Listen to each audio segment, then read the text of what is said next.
Good morning, good afternoon, good evening, ladies and gentlemen, wherever you're situated on this great, big, beautiful blue globe floating through the void of Yah's creation. It's Tuesday, the 17th of March, 2026, St. Paddy's Day and Taco Tuesday.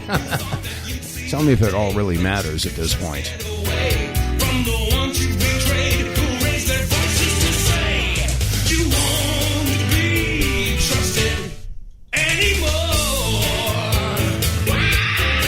All right, welcome, ladies and gentlemen, to the WTF Reports. WTF with the facts. Yeah, and if those facts make you exclaim WTF, well, then so be it.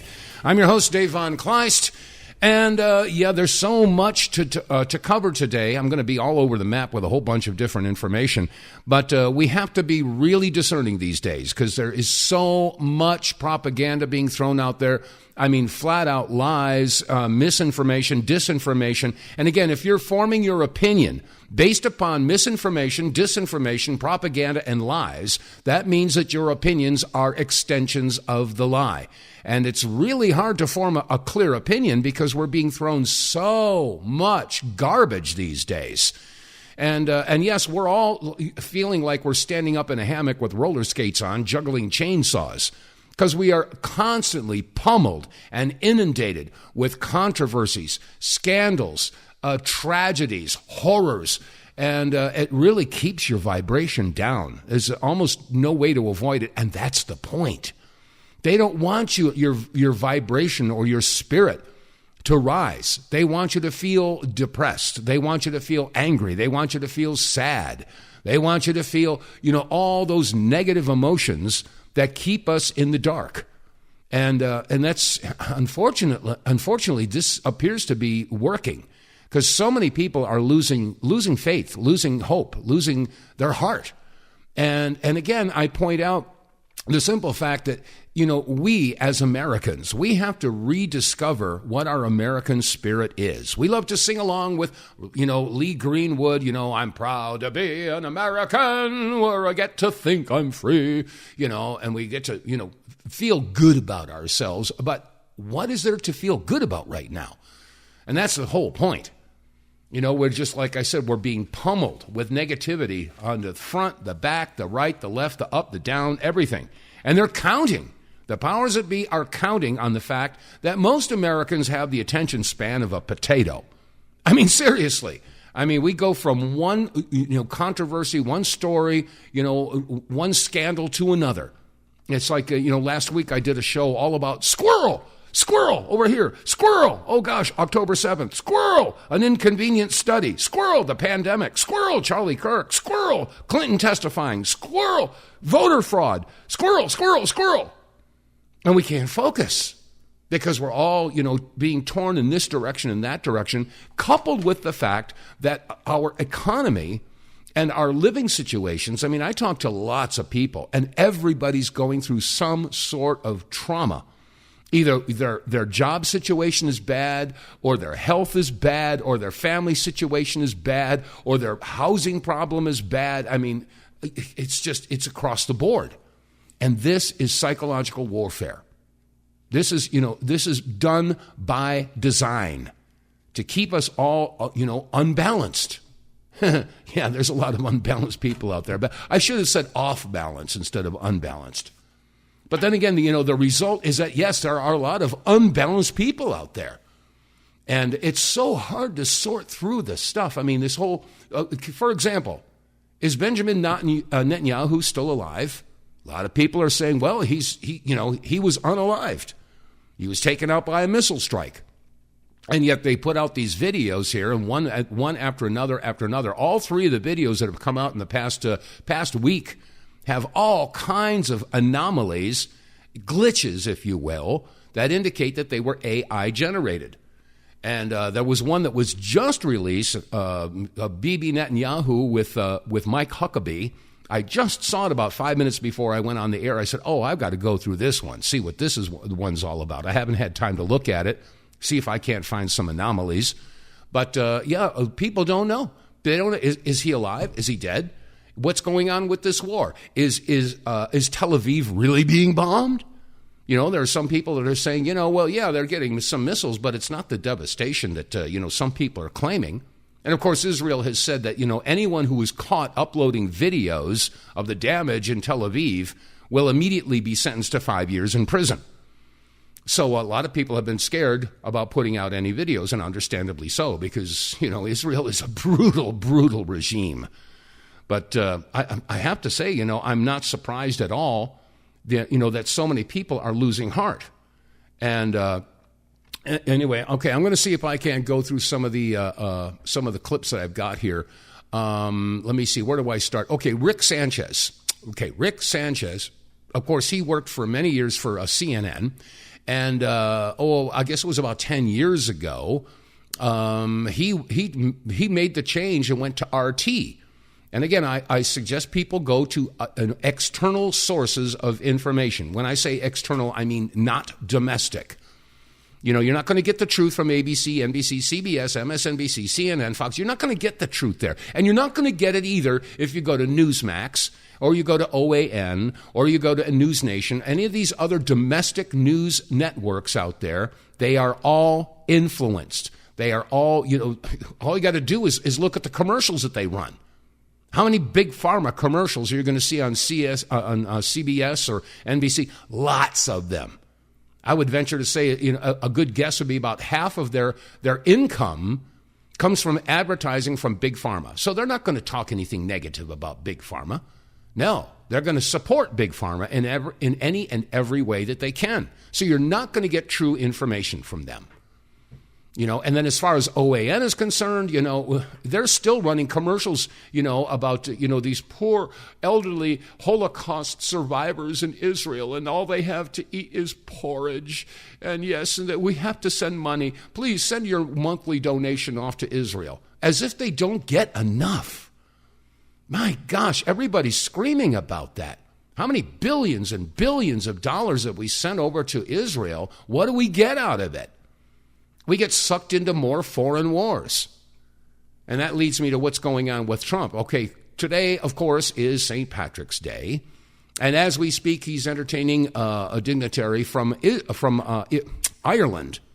Now, Ireland has been extremely vocal against the war that Israel has been, imposing upon Palestine and the Gaza Strip. They, are very much against Israel. So I'm curious. I haven't had a chance to really sit down and listen to the dialogue between Trump and this dignitary. But they look all smiles, and of course they're wearing their green ties because it is St. Patrick's Day. But I can't help but think that maybe there's some sort of a conversation going on off camera that we don't know about. But anyway, I digress. I was going to go back to this issue about RT and Rick Sanchez. And again, we don't know what's true and what isn't true anymore. Now, we do know that there is a conflict going on. We do know that Iran has lots of missiles, lots and lots of missiles. And they've been launching lots of missiles into Israel. And the reports are that the Iron Dome has been failing.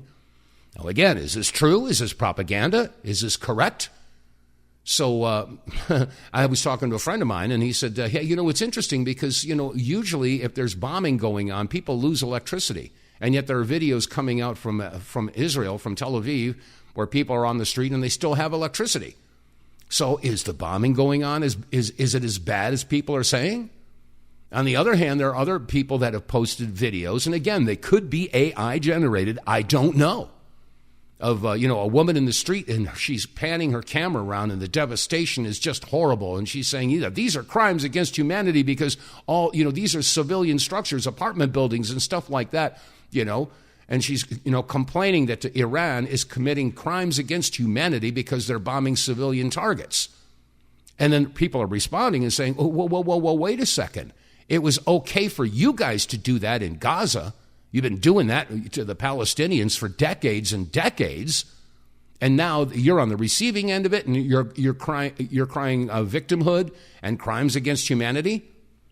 So yeah, I mean the hypocrisy, the stench of hypocrisy curls my nose hairs. So anyway, okay, I digress again. Here's a report from Rick Sanchez.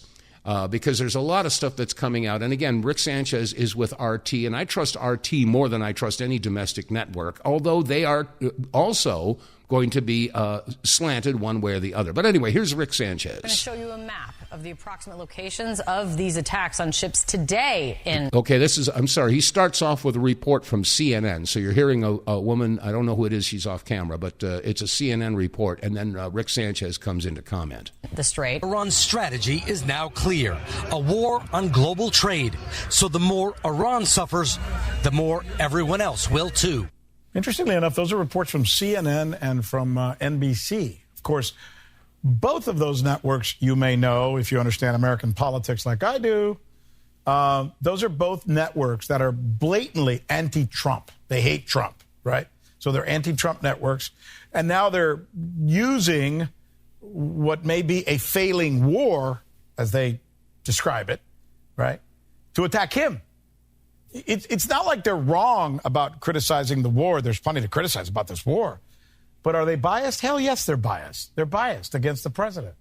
There's no question that if this were a liberal Democrat in the White House, let's suppose Biden was still the president, they would not be criticizing this war like that. They would not. They never criticized what Biden did in Gaza, for example. But they're criticizing Trump now. Just as, by the way, right now, Fox News, which is a Trump television network or a Republican television network, they're cheerleading this war. Yay, go Trump, you know.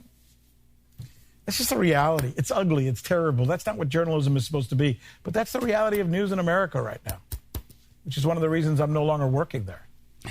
Good for you.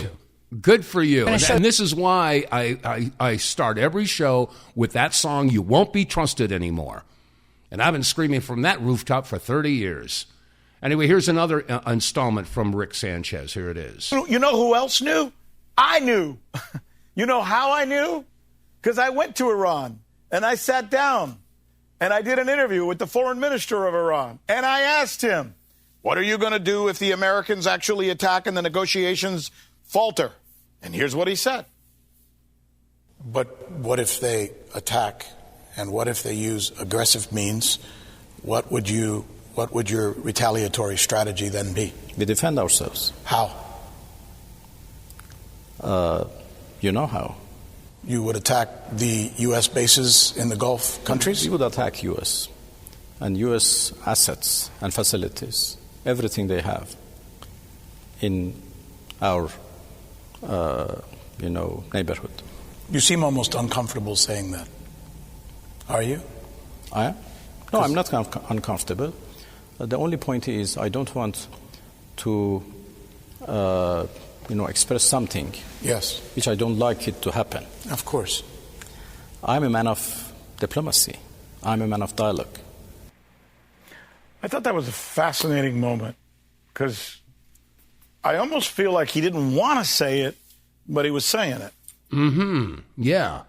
Well, let me point out, there's a really important factor that I think a lot of people are missing.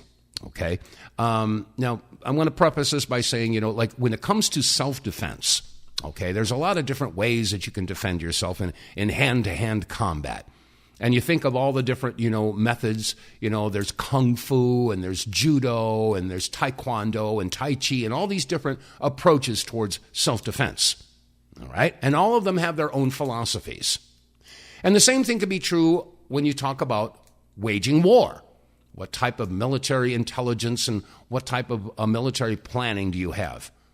Okay, and a good example, go back 250 years, when this country was fighting for its independence, the British had their own method of waging war. They would have all their redcoats all in rows and rows and blocks and stuff like that, and they would march forward in a block. And for the longest time, that methodology seemed to work for them. However, when it came to the Revolutionary War, this was sort of like the beginning of the American style of guerrilla warfare, because the patriots, the colonists here, they didn't line up in blocks and go marching, in a big group off to meet off this other big block, this big group of redcoats. No, they were hiding in the bushes and up in the trees, and, they had burrowed themselves down in camouflage and in holes in the ground. And the Brits weren't accustomed to that. It totally took them by surprise. They weren't prepared for that type of warfare. Okay, well, let's apply that to Iran. Now, first of all, we know that Iran and Persia, we're talking about the birthplace of civilization. Their history goes back thousands and thousands, 6,000 years ish. All right? They've been around for a long, long, long time. And they understand warfare. They've seen it. They've seen it around them. They go back, way, way, way, way, way, way, way, way back. They've seen the Genghis Khans of the world, and they've seen this war and that war. They've been doing this for a long freaking time. And their philosophy is completely different from the West philosophy on how to wage a military exchange. All right. Now, from what I've seen in the interviews that I've heard, the entire military complex of Iran. There's I think 31 different provinces in Iran, and each province has their own separate military complex. So the philosophy of if you want to defeat the enemy, you have to cut off the head of the snake. Well, apparently in Iran there is no head of the snake. They have divided that up into separate, completely independent military organizations. And so if one gets knocked out, the others are going to remain. And we also have to remember, we hear about, there's underground military bases all over the United States, and they're connected with high-speed rail tunnels, and we're talking huge cities, underground, facilities, et cetera, et cetera. Okay, and we've been building them for decades and decades and decades. And I happen to know this is true. I saw maps of the underground rail system back in 94 or 95, I think it was, 30-odd years ago. And we'd have to be stupid, dumbhead nong-nongs not to think that we haven't been developing and building underground ever since. Okay, so we've been doing that for 30, 40, maybe 50, I don't know, longer than that. Doesn't make any difference. We're talking about a civilization that's been around for 6,000 years, and they've been doing it too. So I have to believe that they too have underground cities. They too have facilities that are, basically can't be seen by our satellites. I believe this to be true. I can't confirm this. But I can't help but think that, yes, Iran has huge underground facilities, huge manufacturing facilities, and as much as we could bomb the snake snot out of them, we're not going to hit them because they're way underground. So anyway, we got a call that just came in. Hello, caller. Welcome to the broadcast. Who are you? Where are you calling from? It's your buddy Mike from Connecticut. Oh, hey, Mikey. Mikey, how you doing? Okay, Davey. Maybe. Okay. Davey. Anyways, you got to look at the whole history. The Iran comes out of the Ottoman Empire. Mm-hmm. And we have been fighting the Ottoman Empire since the birth of this country. First, we fought it with not Washington, Adams and Jefferson, and it was called the Barbary Wars. Mm-hmm. And Brian Kilmeade actually wrote a book about this, which is fabulous. And in the Muslim world, someplace in the Quran, it says that they have to kill and take the infidels slavery. What was happening was the Ottoman Empire, which was northern Africa and Iran, Persia area. They were Muslim, mm-hmm. and they were kidnapping Americans and putting them into slavery. They had the best pirate ships, and they would go in and they would blow up our ships and take the crew into slavery. Mm-hmm. And this went on, and I believe it was Jefferson, then Adams. I believe Adams finally finished it for that time. Then several presidents later, I think it was Jackson, maybe wrong, you can check it, but it all started up again because mm-hmm. they never finished the source. They just finished what they were doing for a time, destroyed all the pirate ships, destroyed their navy, but they didn't destroy the empire. Okay. So then several presidents later it's going on again. They built their Navy back up. They're blowing up our ships and kidnapping our crews and stealing our wealth. So they finally went in and finished off the Ottoman Empire. They destroyed the Navy for good, and it was done. Well, the Iran is the rebirth of the Ottoman Empire, because even when you look at those countries in Africa, they are Muslim. Mm-hmm. So they're all united in that world, and Iran has a reach all around there. And that's what has to be taken down today. They have to be finished once and for all, because what we're seeing is the rebirth of the Ottoman Empire. Yeah. Which is predicted, it's biblical, and that has to be taken down. Now, do I believe that they were ready to get hypersonic missiles, that they had nuclear bombs, that they were willing and able to bomb Europe and getting very close to getting to the United States? Absolutely, I believe that. I don't have any problem. Mm-hmm. But did you know that they were also supplying drones to Ukraine? Yeah. To use against Russia? Yeah. And they are actually an arms manufacturer. That's where they get their money. And their technology is awesome. They are with us, if not ahead of us. Yeah, that's what I was so saying. You have to understand the history. So, and then you get, should he have done it? Should he have done it? Shouldn't he have done it? Why did he do it? It's bad. Kill Trump. I don't believe that. I believe we were on the edge, just knowing the history, watching what's going on, that they had the ability to attack us, and their Quran is to take and kill us and take us into slavery, which is in the book of Revelations.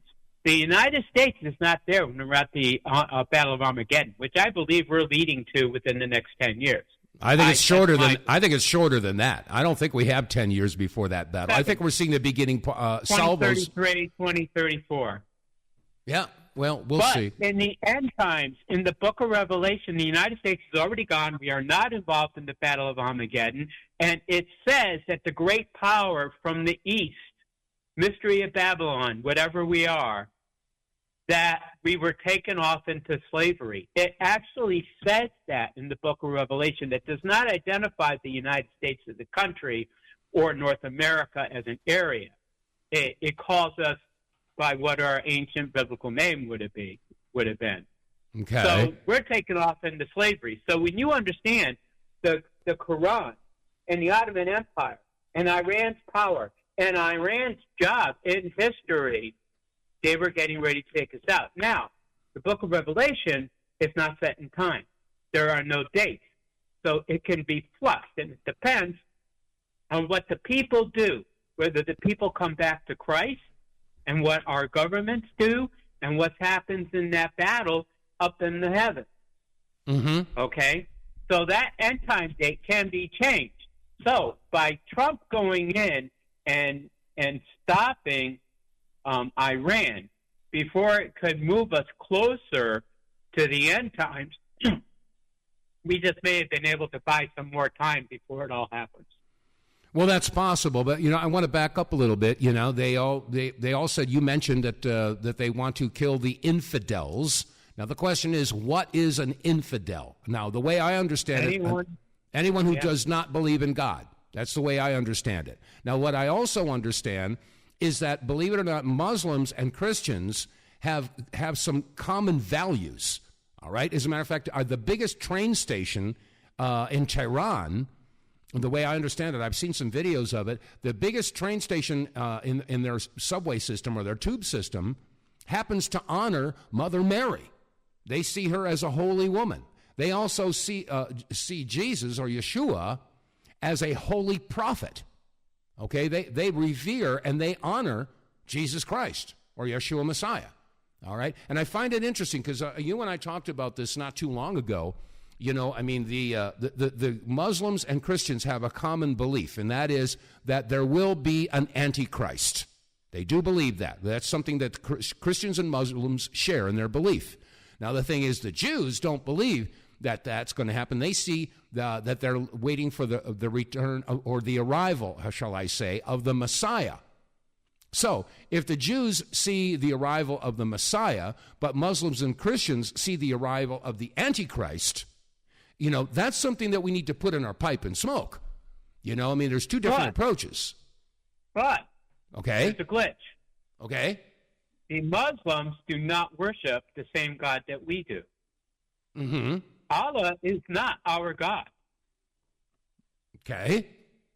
Yeah. So you have to figure, where their God is leading them. Remember, I've referenced this many times, Jonathan Kahn, Return of the Gods. Right. There are many gods with many roles in deception. Mm-hmm. Well, then you could open up the can of worms and say we're talking about the fallen angels. So, that's a whole other conversation, too. The fallen angels were not gods. Right. But they were seen. Separate. But they were seen as gods. You go back to ancient Greek mythology. You've got Venus. You've got Apollo. Yep. You've got all these different gods that represent different human emotions. So no, I understand that concept. But anyways, okay. They worship a different God. Allah is not our God. Just like in India, the Hindus, they have different gods. They don't worship our God. Right. Remember, we have the one true God. So that's what Christians weighed in here, even with your argument. Well, that's what Christians say, but the Antichrist. But we're back to the age-old argument or conflict about my God's bigger than your God. And if we look back in history of humanity, most of the wars that have been fought through the millennia has been basically my God's bigger than your God. And that's what it comes down to. And I think this is why John Lennon said, imagine no religion. I'm not saying no God, but no religion. And religion is organized dogma to promote a particular concept of God. And if you don't go along with the Muslim perception of God, or the Christian perception of God, or the Jewish perception of God, or the Hindu, we end up with these conflicts that are never ending. They don't end until Christ comes back. Well, that's the Christian belief. Millennium. That's the Christian belief, and I'm not dispelling that. I'm not, because I believe in Christ also. I believe in Yeshua, but the point is that we as Christians have our belief, Jews have their belief, Muslims have their belief, and this has been the source of so many conflicts and wars through the history of humanity. And I don't see it coming back until there is some sort of shall I dare reference Operation Bluebeam? Because they're setting that up. They want to unify the entire world with one global religion, one global God. And that's scriptural. Yes, it is. Absolutely it is. So either way you slice it, Mike, either way you slice it, we are living through the most incredible times of humanity. With this generation, we have been both blessed and we are cursed. Because in this, as this Western civilization has evolved, and here we are in the 21st century, and here in the United States we enjoy all the comforts and pleasure of modern technology, et cetera, et cetera.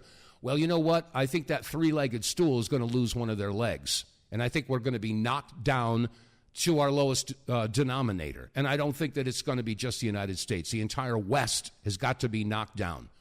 So how that's going to work out, I don't know. And what's going to come in to replace it, I don't know. But I do know that we are in very, very interesting times. And I think it's a privilege to be alive, to see it. So right. I don't know how it's going to pan out. If you have one more minute, I'm the friend that doesn't believe that all of our bases have been destroyed, that they've taken out our radar and our satellites. I don't believe all of our battleships, we don't have battleships, all of our destroyers have been taken out or our aircraft carriers are gone. I don't believe it. And I just don't think that the pictures that I'm seeing show total devastation, as we were talking before. And yes, I'm seeing, a picture, say, where Netanyahu's house was hit and the whole neighborhood is leveled, but the skyscrapers from Tel Aviv or whatever city is there is in the background and all the lights are on. Right. The power gets turned off as even a safety issue when there's devastation. Yes, could there have been buildings destroyed? Are there possibly neighborhoods destroyed? Yes, but I'm not seeing, and I don't believe in total devastation. And I just think it's too big of a lie to prove, until we actually see it. But what's he going to do? He's just going to say, okay, we lost the war. Here's the real pictures. Mm-hmm. I just don't think it works that way. I don't believe we're totally taken out at all. Well, again, that's why I prefaced today's show by saying, we don't know what to believe. There's so much misinformation, so much AI that's being put out there. So, everybody, and I don't care who you are, what side of the political fence that you're on, nobody can say definitely one way or the other that this is true or that is true, simply because of the fact that we are being fed so much horse hockey, so much propaganda, so much fabrication, so much, lies. So, yeah, I agree with you. Maybe this is true, maybe it's not. I mean, I can't help but think that, yes, I've seen some of the videos that people have posted. They say, here's the Ben Gurion Airport in Tel Aviv that's been bombed into oblivion. That could be true. I don't think there's any reason not to believe it. But, because, Iran has been launching a snotload of missiles. There's no doubt about that. And of course, the officials in Israel are saying that if you post any videos of the damage, you're going to go to prison for 5 years. So a lot of people are not posting that. However, there are other entities out there. I was listening to George Galloway, and he was saying, as a matter of fact, I played the clip, what was it, maybe last Friday or something? Or I don't think, it was sometime last week, where he was basically pointing out that, they're not letting any videos come out of Israel. And then he said, but I have friends who are in Israel, and they got out of Israel and uploaded some of these videos. So, I can't take it all to the bank. But this is why, again, I prefaced today's show by saying everything that's being done is to keep us at a low frequency. Keep us from focusing in on the love in our heart and the love for our fellow, for our humanity and for the world. If we stay, if we stay in that particular frequency, maybe we can survive this. But, like the closing line on the Abbey Road album, and in the end, the love you take is equal to the love you make. Keep love in your heart. And I've said this numerous times. It's one of my slogans. If love isn't part of your decision-making process, then you need to rethink your position. So, anyway, hopefully, we'll see how we come out of this. All right, Mike, you got anything else before I move on? No. Okay. That's it. That's my rant for today. Well, that's okay. You're always welcome to call in and rant all you want. So, okay, Mike, well, you have a blessed day, and, maybe have a green drink or something. No, don't do that. Don't drink anything with dye in it. No. Oh, gosh. Yeah, there you go. No green beer today. So, all right, Mike, well, thank you for the call. I appreciate your participation. We'll talk to you soon. All right, bye. Okay, bye-bye. All right. Yeah, the number here, if you want to join the conversation, is 215-867-8255. Another thing in the news, of course, is Joe Kent. Now, Joe Kent, a lot of folks, before we talk about what's going on with Joe Kent, his wife, Shannon, was killed by an ISIS suicide bomb in Syria back in 2019. In other words, he has skin in the game. She was a Navy cryptologist with the JSOC. She was fluent in 4 languages and a mother of 2. And he buried her at Arlington National Cemetery. He spent 7 years turning his grief into a career fighting the wars that took her. Now, he's a 20-year Green Beret. He's got 11 combat tours. He was CIA paramilitary. The man Trump trusted to run the National Counterterrorism Center. That's right. Trump appointed Joe Kent as to run the National Counterterrorism Center. He's not some pundit giving takes from a studio. He knows what a flag-draped coffin looks like up close. Now, 170,000 people liked this post in 2 hours and 12 million saw it, but the number that matters is 2.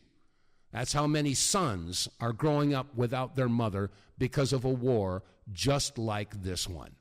So Joe Kent knows what it's like to be dealing with an external war. So this is why he has resigned. Anyway, here's a report. Wolf Blitzer on CNN was explaining why Joe Kent has resigned. Here it is. News this morning, we just learned, get this, the director of the National Counterterrorism Center, Joe Kent, has just announced he's resigning.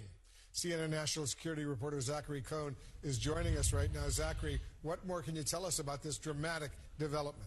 Yeah, Wolf, this appears to be a significant resignation at the senior-most levels of the Trump intelligence community. This is Joe Kent. He was the director of the National Counterterrorism Center. He appearing to post on X a resignation letter that he submitted citing misgivings over the Trump administration's decision to launch its war with Iran. Now, Kent in this letter writes in part, quote, as a veteran who deployed to combat 11 times and as a Gold Star husband who lost my beloved wife Shannon in a war manufactured by Israel, I cannot support sending the next generation off to fight and die in a war that serves no benefit to the American people, nor justifies the cost of American lives. Now, Kent, in his apparent post on X, does also seem to suggest that there was no imminent threat that it has been used and cited by the Trump administration as justification for launching this war against Iran. He says that essentially the administration manufactured this idea of an imminent threat, and that is part of the reason why he's deciding to resign from his post today. All right, so what did he exactly say to President Trump in his letter of resignation? I have the letter here. Let me share it with you. It says, President Trump, after much reflection, I've decided to resign from my position as director of the National Counterterrorism Center effective today. I cannot, in good conscience, support the ongoing war in Iran. Iran posed no imminent threat to our nation, and it is clear that we started this war due to pressure from Israel and its powerful American lobby. I support the values and the foreign policies that you campaigned on in 2016, 2020, 24, which you enacted in your first term. Until June of 2025, you understood that the wars in the Middle East were a trap that robbed America of the precious lives of our patriots and depleted the wealth and prosperity of our nation.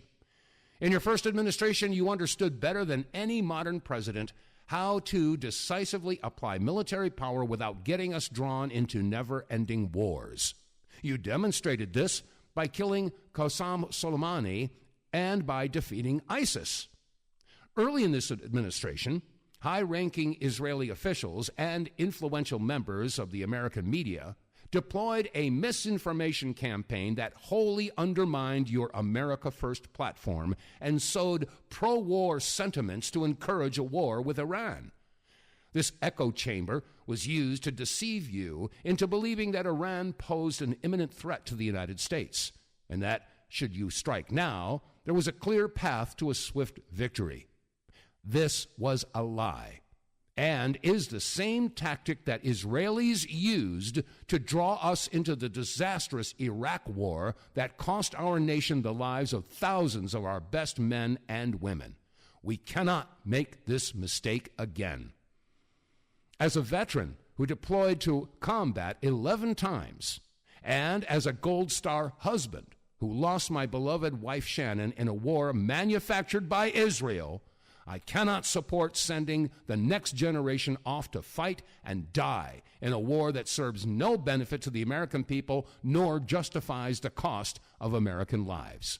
I pray that you will reflect upon what we are doing in Iran and who we are doing it for. The time for bold action is now. You can reverse course and chart a new path for our nation, or you can allow us to slip further toward decline and chaos. You hold the cards. It was an honor to serve in your administration and to serve our great nation. Signed, Joe Kent, Director of the National Counterterrorism Center. So this is where we're at. There is dissent in the ranks. There's no doubt about it. And it's not like we don't have good reason to have dissent in the ranks. But as a result, more and more people are losing hope. As a matter of fact, Hello, everybody, and thank you for tuning. Okay, I'm just queuing that up. It sort of took off by itself. Here's Ron Paul, and he made a statement, and I'm not going to play the whole thing, but basically, here's Ron Paul. Hello, everybody, and thank you for tuning in to the weekly report. Just get out now.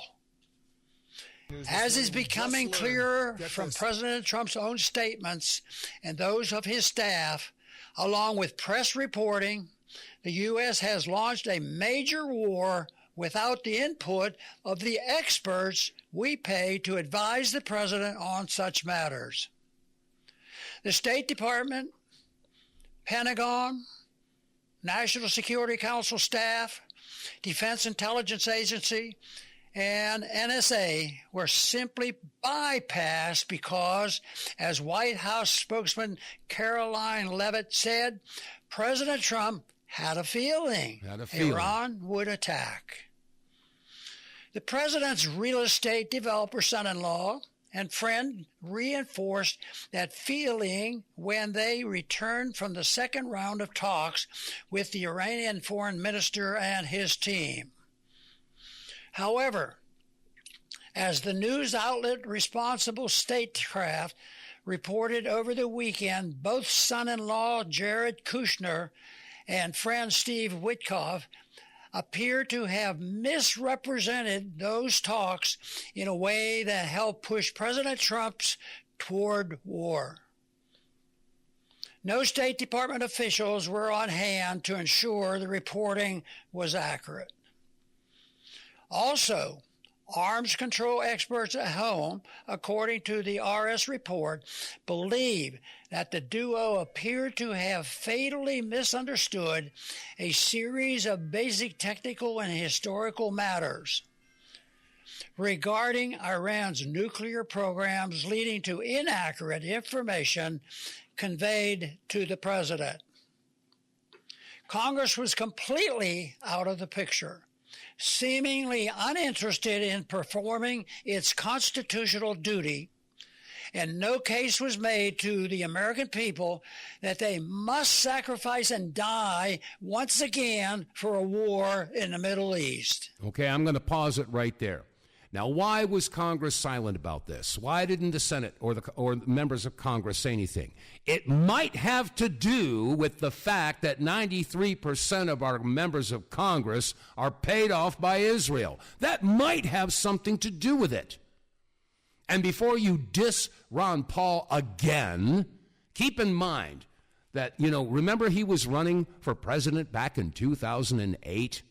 And when they were having the primaries, the debates and all that, I believe it was, Fox News was hosting it. And I think, who was it? Brett, who was it was the moderator? I forget who it was. But I remember when Ron Paul said that we had to do away with the IRS and the Federal Reserve, they snickered and laughed. Their microphones were open on purpose, so you would hear them all laughing at Ron Paul. So, they basically derailed his efforts to run for president, and then they did the same thing in 2012. But funny, because now they all go running to Ron Paul to find out what his opinion is on a lot of this stuff, because he was right for all those years. Yeah. So now here's Ron Paul again saying, get out now. Get out now. So should we listen to Ron Paul? I would think maybe he's not, he didn't fall off a turnip truck. I think he's a pretty smart guy. And I did have the opportunity to spend, I think it was 10 days, almost 10 days with when I was with Joyce. And we went, there was an income tax convention going on in Cancun, believe it or not. And so Joyce and I went down there, and along with Ron Paul and his wife. And I got a chance, to have dinner with him and, we talk and shared all this information, and he's got a very, very dry sense of humor. He's a funny guy, nice guy, sweetheart. But anyway, I can't help but think that we should be listening to some of these voices of reason that have been screaming reasonably for decades. So what's the result now? And again, in the beginning of this broadcast, I mentioned that, a lot of us are feeling, a loss of hope, a loss of direction because of the fact that we are constantly pummeled with negativity. Like I said, scandals and controversies and tragedies and horrors, et cetera, et cetera. And it's all to keep our frequency down. And there are a lot of media influencers out there, one of whom, she calls herself Shipwreck. And for those of you who are on social media, she posts on TikTok and Instagram and X, and she's on Facebook and all that. And as a matter of fact, she's got her own show on Badlands Media. So, but anyway, she put out a post, and I'm just going to let you hear what she has to say. You'll probably recognize this woman's voice.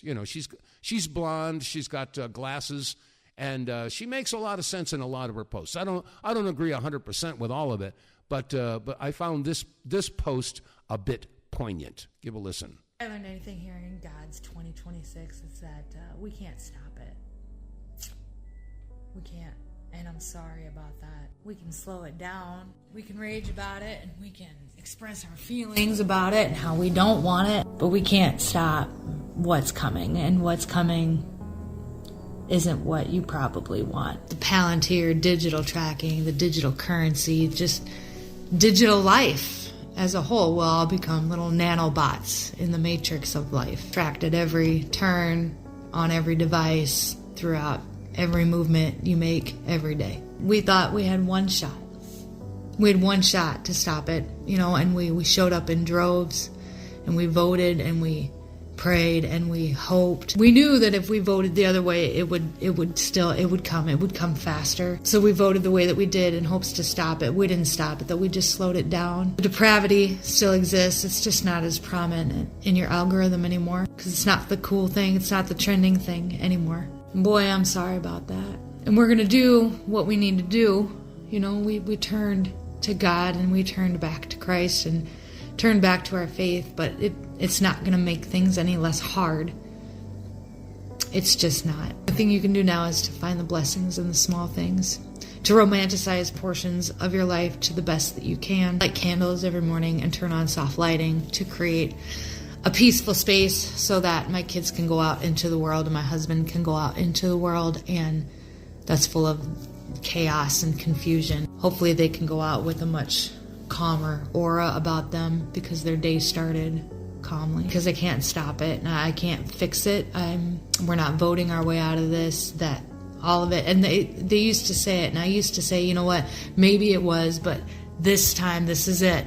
Like, this has to be it. This is going to stop it, and it didn't. And that's just the reality of things. You can't ignore that. If you continue to ignore that, it's going to be much harder for you. If you can accept that, and then you can start to do things to work your way around it, it'll be a lot more palatable. Palatable? Is that the word I'm looking for? Love your life and romanticize it to the best that you can, and love your people, love your family, love your children, and love your spouse. Don't let them take that away from you too. Conserve your energy for things that matter. Don't waste it on their goy slop. Pray. Pray a lot. Pray for guidance. Pray for discernment. Every decision you make, big or small, just pray about it, because we can't stop it. If we could have stopped it, we would have stopped the sale of TikTok. But we didn't stop that. That's an illusion. They're going to do what they want to do, and we can't stop that. So just control what you can control and romanticize it the best that you can. Stay aware, but don't stay emotionally involved, because you can't stop it.